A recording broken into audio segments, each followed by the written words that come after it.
Well, hello everyone. In this video, we are going to talk about the reason for avoiding a Leica M mount rangefinder film camera. And now this is entirely my personal opinion based on this Leica M2 that I have for a brief amount of time. I'm sorry if my experience does not line up with your positive experience with your own Leicas. I only hope that this video will help many other photographers, aspiring photographers, professional photographers, or intermediate photographers who have never owned a Leica M camera before, make an important decision before they make a purchase and jump onto the Leica M series of the mothership. Okay, so let's get started. The reason number one is the high price. Right now is the year 2022, so a vintage used Leica M3 or M2 starts at a minimum, and I mean absolutely minimum, $1,600 to $1,700 US. That's without tax. Okay, usually you can find those used units on eBay, and usually at that price range, you're gonna be getting a beat up model. The one I have is a beat up model. Now I paid slightly less than the going price, and I actually bought it from a reliable camera store. So I have the luxury of returning this camera back there since I don't really like the camera. But why it's a beat up? Because the viewfinder is kind of screwed up. There's a big moldy spot on the viewing screen right there, as you can see, pretty ugly, makes focusing very, very hard.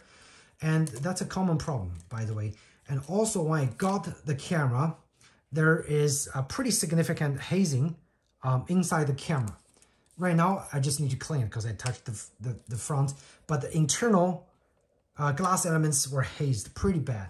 So this camera definitely needs maintenance. And for the price I paid, I could easily probably get any of the other setup or many other setups like this one. I paid probably 1/3 of the price for the camera and the lens. And this camera is titanium, fully automatic exposure and everything, and spot metering. This one I paid probably 1/5 of the price of just the camera body alone. And all those cameras work right off the bat, and they're all in mint condition. And for the price of this Leica M2, it's so beat up, which requires additional maintenance, okay?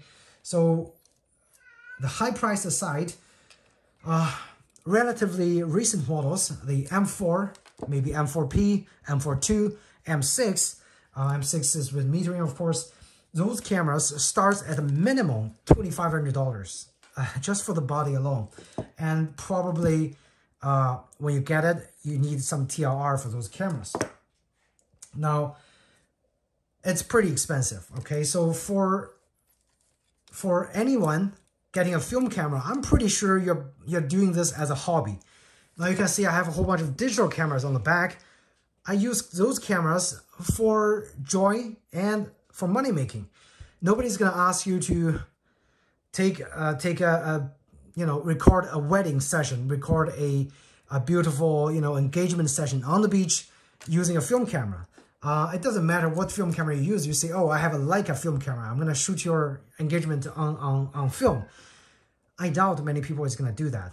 Very rarely. They might add that as an add-on cost. Oh, there's my cats. But yeah, you're not going to, just quite frankly, you're not going to make money with the Leica camera, despite spending thousands of dollars and investing on all the vintage kits and stuff. So now that brings up the question of the cost of the lenses. This lens you see here, obviously it's not Leica, it's aftermarket. Hello, Sesame. It's aftermarket, so it's pretty cheap. It's pretty affordable. And now I'm a sensible person. I don't really need the most clinically sharp, whatever they call it, lens available for when you just need to use that lens, wide open sometimes. For the most part, you're not going to be using that lens wide open if you're shooting on the streets, to be honest. So yeah, that doesn't really matter that much to me. And the portability of this very cheap Voigtlander 35mm f2.5 is it's quite good. It's very small, very compact, and that's the reason I actually bought this 35mm lens when I got the M2, is because I want a setup that's smaller than my current Konica 3A, which had a 50mm lens, but a fantastic system, overall package. And only because I want to be a little slimmer, as you can see the difference. This one just goes a little bit more slimmer. So that's the reason I went for a Leica. I thought, you know, this is the holy grail, but obviously I'm returning it. So, okay, back to the lens. This one very cheap, you know, around $300-400. You can get a 35mm. And if you're going aftermarket, there are many affordable, good quality aftermarket lens for less than $1,000 that you can get, depending on your needs. If you like 50mm, plenty of options, 35 as well, and even super wide angles. They all cost less than $1,000.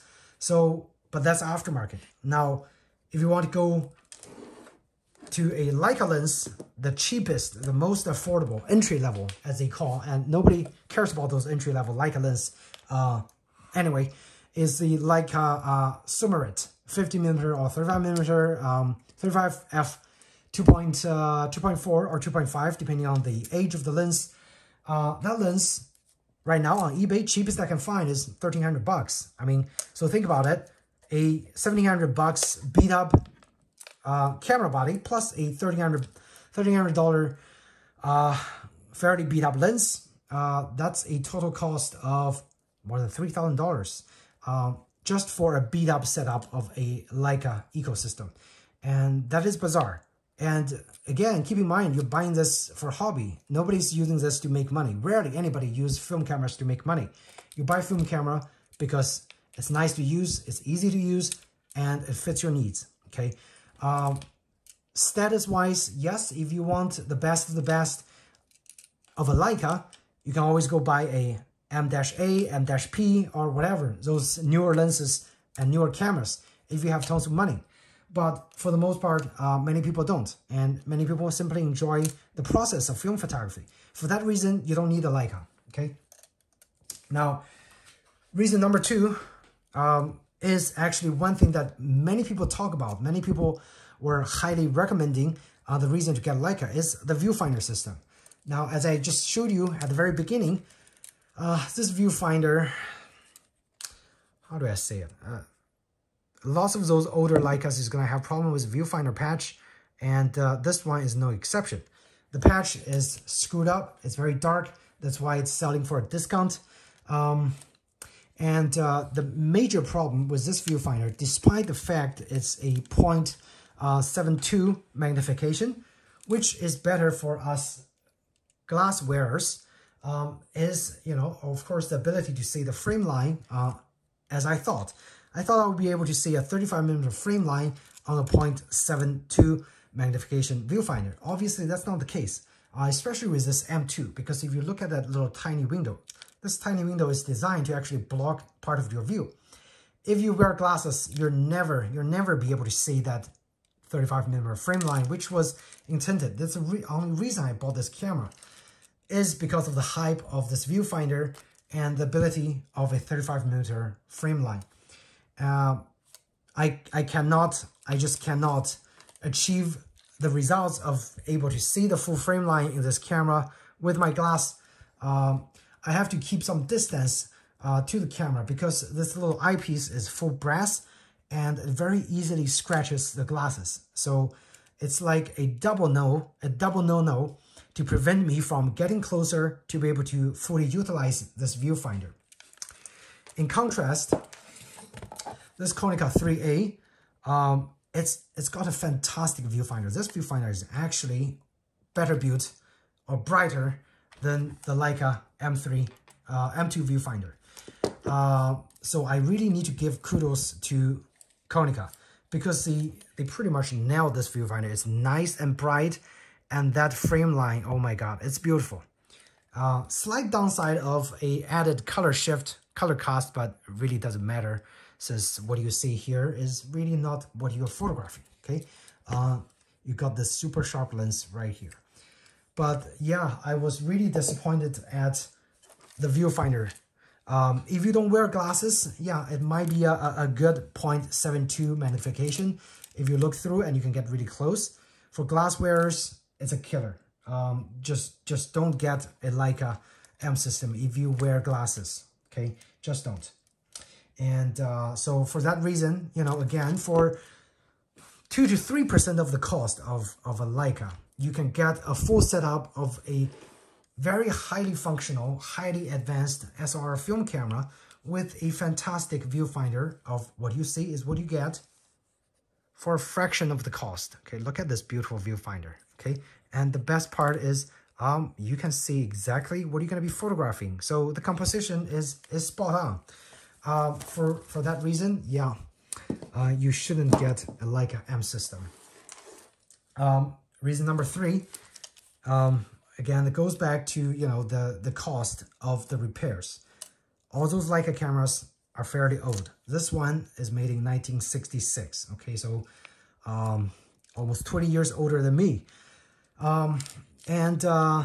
Most of those cameras, despite the fact it's extremely well built, with very tight tolerances, they need maintenance. And the viewfinder, the prism, the rangefinder, and the patch, those are the areas that are, with age, very easily damaged. And in order to replace or to fix those parts, you need CLA. Besides CLA, you might need replacement glasses and prisms. And the cost actually adds up quite quickly. Okay, so when I got the camera, again, I quoted from a very reputable local Leica repair person based in the United States. He told me CLA cost for this M2 is going to be $230 plus shipping. And to repair that screwed up rangefinder patch is going to be $250. To replace this fogged up glasses for the front is going to be another $150. So the cost really adds up really fast, okay, guys? So when you buy a used Leica, expect to spend at least a couple hundred extra bucks on repair cost. That's just the fact. It's a German-built precision machine, but any machine needs maintenance. Leica is no exception. The good thing is repair, you might be able to do some of the repairs yourself because, again, because it's so well built, it's very easy to take apart the camera to service yourself. I'm actually going to put out a few videos of how to remove the top of the Leica to clean the fogged up prism. And it's very easy to do, actually. Okay, so if you just have a fogged up prism and you're lucky to clean it, then yeah, you got lucky. If the shutter speed is accurate, you also got lucky. If the rangefinder system is, you know, needs adjustments, it's very easy to do yourself. So again, there are possibilities that you might get a mint condition Leica that doesn't need any repairs. But for the most part, when you get a Leica, expect to spend a couple $100 extra on CLA, which means clean, adjust, and lubrication. Clean, lubrication, and adjustment, okay? Yeah, plus any other necessary repairs for the Leica M2 camera body, okay? Again, I can't just say it without comparison. Look at this Konica 3A. I bought this camera for less than $200, and I actually repaired the shutter mechanism. I could clean the rangefinder system all by myself. Very easy to do and very easy to maintain. So total cost for this, $200 less than $200. And total cost for this Leica M2, just the body alone is, if you want to consider repairs, more than $1,000 to start with. It's crazy, right? Reason number 4, the quietness of shutter. Now, if you go to a lot of internet forums, if you go on YouTube and you research about Leicas and people who love Leicas, I'm not bashing Leica in any ways because I bought the Leica because I really wanted to like this camera. In the end, I just cannot recommend it myself personally. So the shutter sound, people always like saying, okay, you need this Leica shutter sound for street photography because it's so quiet. So hear the sound.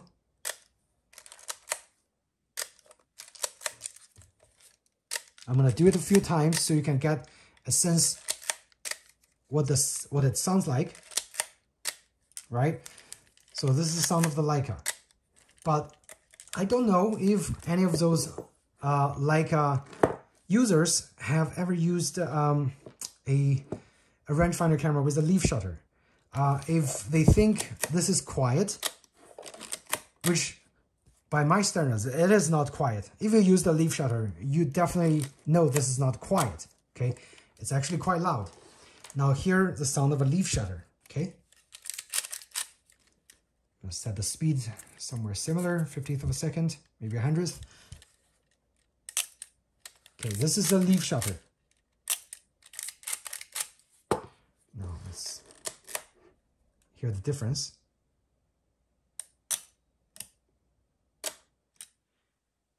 It's quieter, okay?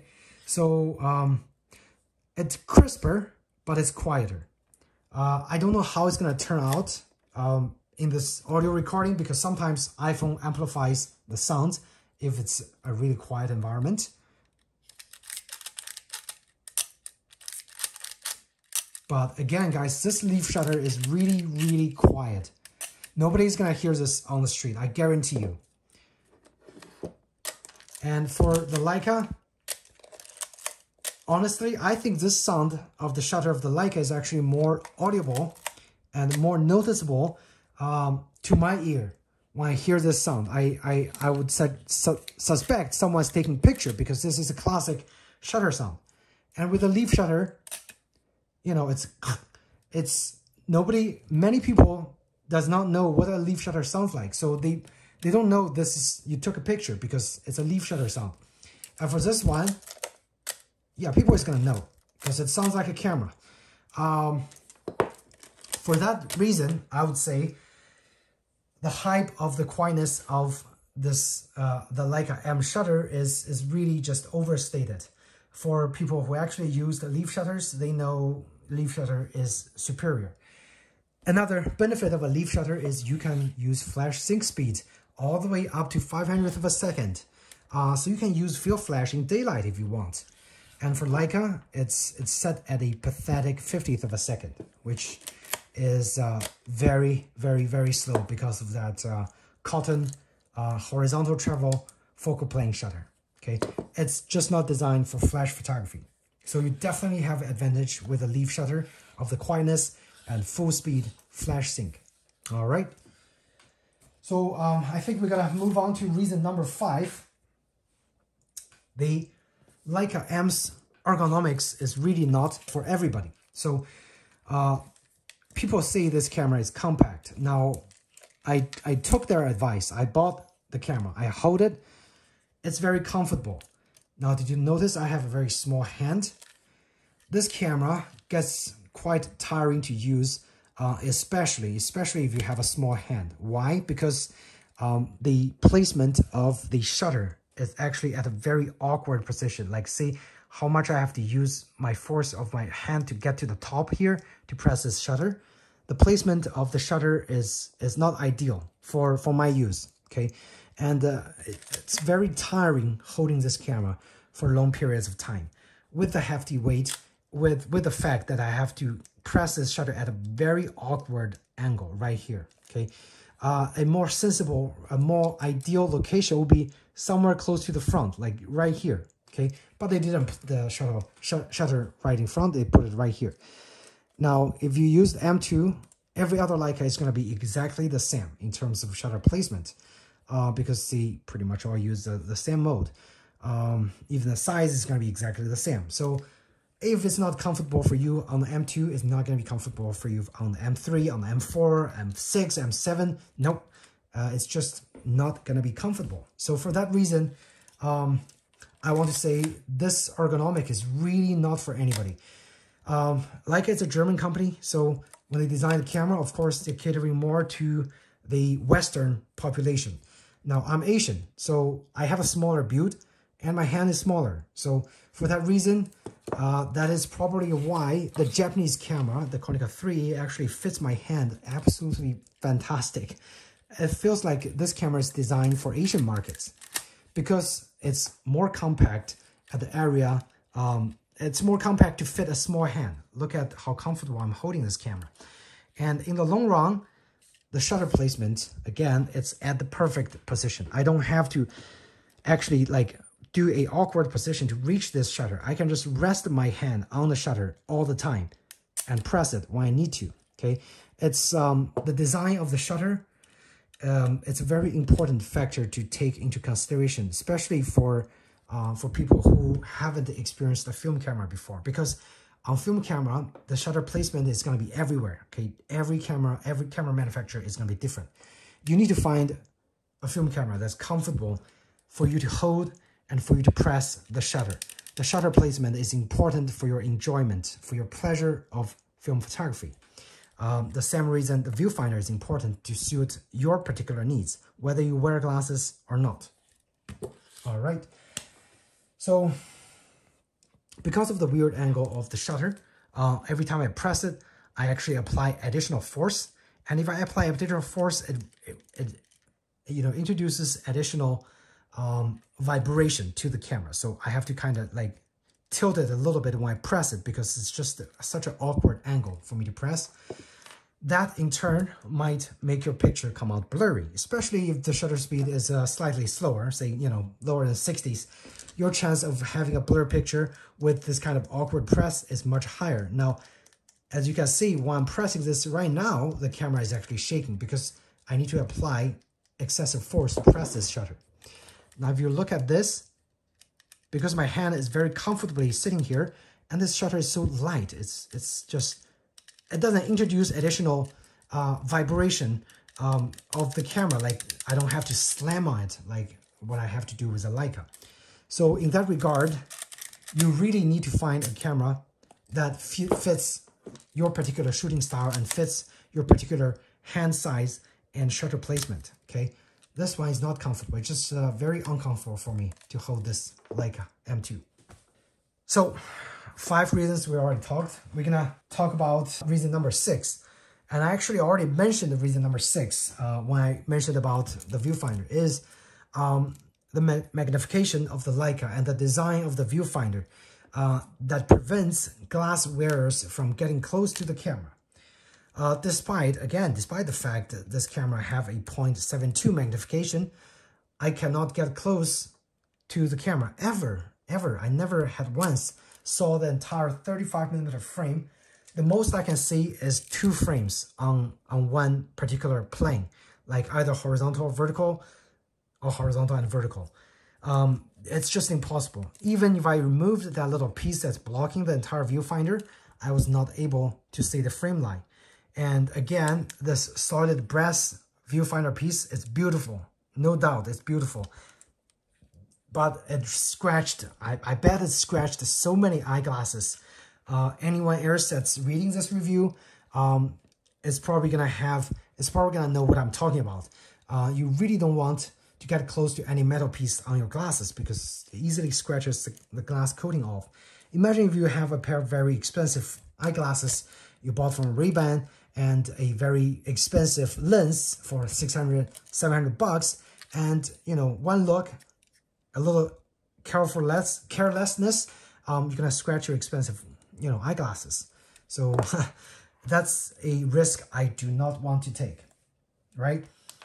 So yeah, so for those reasons, the Leica M system is really just not designed for me. I feel like this system is designed against it's preventing me from liking this M system. Despite the fact I think this camera is beautifully built. It's beautifully machined and beautifully put together. I just cannot recommend it personally based on all those 6 reasons mentioned. So that's why I'm returning this M2. And will my opinion change if I did spend, quite a lot of money and got a Leica M in mint condition, and I also got this, the Summicron lens to go with my, brand new Leica M, A, and P. It would be my dream, of course. But where it changed my mind from not recommending this camera body to anyone else, no, it will not. Because all those reasons I mentioned are kind of like a hardware limitation. It's something that you cannot fix with money. With this ecosystem, it'll never work, okay? So in conclusion, I ask my question, is film photography dying? And most certainly, I would say the film photography is actually dying. So everyone, again, hanging on to a film photography, hanging on to a film system is doing a big gamble, because those cameras will become obsolete, as time goes. This piece, if it breaks and nobody wants to fix it, it's gonna go to the junkyard, and one less camera on the planet. There are only a finite number of those film cameras, and again, with every other film camera that they stopped making, one broken is one less, okay? There's just no going back to the glorious days of film photography. For that reason, investing thousands and thousands of dollars on a very, very old equipment based on a technology that's going out, that's eventually gonna phase out, I would say no. I don't want to spend a lot of money on a hobby that's actually slowly dying with the rising cost of the film, okay? And again, film companies are catering, again, to this market that's shrinking very fast. So reading the recent news, because of the war, because of the inflation, because of the coronavirus, a lot of films has become obsolete. They stopped making those films from Fuji and Kodak. And Ilford is raising their film prices. And who knows, eventually they're gonna start making some of the black and white iconic films. I mean, the Ilford company nowadays, again, it's bought by another company with their proprietary technology. So it's not the real Ilford anyways. People are just buying those to try to make a profit, to try to keep the tradition going. But eventually, film photography is gonna die, no doubt about that. Until that day, I am returning the Leica M. With the M system, I'm never gonna look into the M system again. But until the film photography is dead, I'm gonna be still enjoying shooting films with my other cameras. Okay, it's just not gonna be a Leica M system. I hope you guys found this video helpful. And if you did, please do hit the like button. And if you don't agree with what I'm saying, please don't hit dislike, because this is my honest opinion based on my user experience. If you have any experience you want to share with your personal Leica journey into the M system cameras, feel free to, write the comments down below, and I'd be happy to discuss your opinion against mine. And again, thanks guys for watching. I'll see you in the next video. Take care.